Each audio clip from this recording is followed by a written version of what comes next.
आज 16 अक्टूबर हम विश्व खाद्य दिवस के रूप में मना रहे हैं। विश्व खाद्य दिवस संयुक्त राष्ट्र द्वारा घोषित एक दिवस है। उपलक्ष्य यह था कि 16 अक्टूबर 1945 को संयुक्त राष्ट्र की एक प्रमुख भाग के रूप में कृषि एवं खाद्य संगठन की स्थापना हुई थी। तब से प्रतिवर्ष विश्व खाद्य दिवस के रूप में 16 अक्टूबर को मनाया जाता है।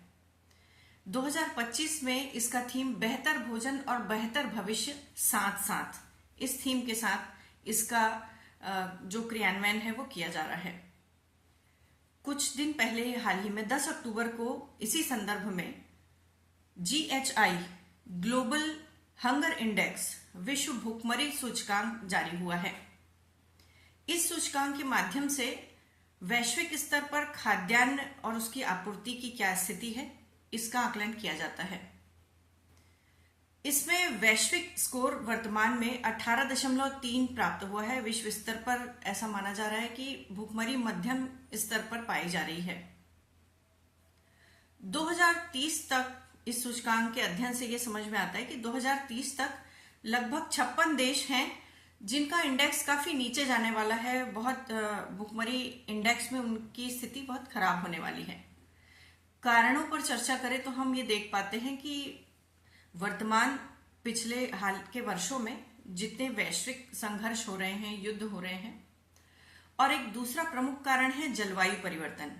जलवायु परिवर्तन के कारण जो भी प्राकृतिक आपदाएं हो रही हैं, जो भी फसलों के नुकसान है और अन्य उससे संबंधित कारण, ये दो प्रमुख कारण हैं जिनके कारण ऐसा माना जा रहा है कि सूचकांक में कुछ देशों के और बुरी स्थिति होने वाली है।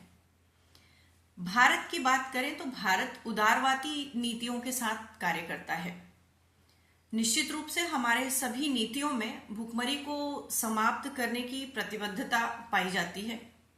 और अगर पिछले कुछ दशकों के आंकड़े हम देखें तो खाद्यान्न उत्पादन में लगभग 90 मिलियन मीट्रिक टन की बढ़त देखी गई है, जो कि ये दिखाता है कि भारत कैसे कृषि प्रधान अर्थव्यवस्था में काम करता है और हमारे दृढ़ कृषि विकास को ये जो आंकड़ा है वो दर्शाता है।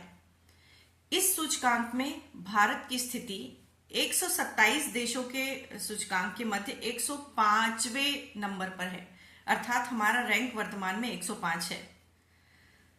आकलन हम कर सकते हैं कि हम कहां पर हैं और हमें आगे कहां जाना है।